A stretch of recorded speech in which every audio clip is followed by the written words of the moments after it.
Hello guys, magandang umaga po. Ako po may customer na estudyanteng gugupitan. Akin po muna po siyang nilinyahan yung kanyang likod ng batok.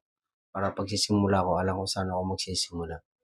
Gumamit po muna ako dito ng Media Clipper Guard at akin munang dahan-dahan pong binubura po yung kanyang linya ng guhit para madali ko po siyang bawasan yung kanyang linya ng guhit. Sumunod di gumamit po muna ako ng 1.5 clipper guard at ito po na po sa binawas-bawasan po yung linya ng guhit. Alalay lang po, step by step po ang pagbubura po ng linya ng guhit. Sumunod gumamit na po ako dito po ng trimmer at akan na po siya pong binubura yung kanyang linya ng guhit. Fast forward po kasi po ang ginawa ko dito kaya para mabilis po. Hindi po mainip po yung manonood. Tinanggal ko na po yung linya ng guhit, binura ko na po ito. Sumunod gumamit na po ako dito ng saver.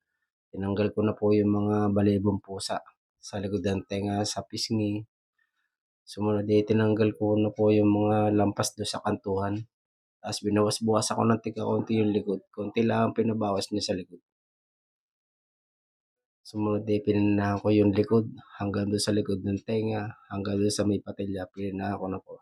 Sige po, hanggang dito na lang po at maraming po salamat po. Thank you po sa inyo po lahat.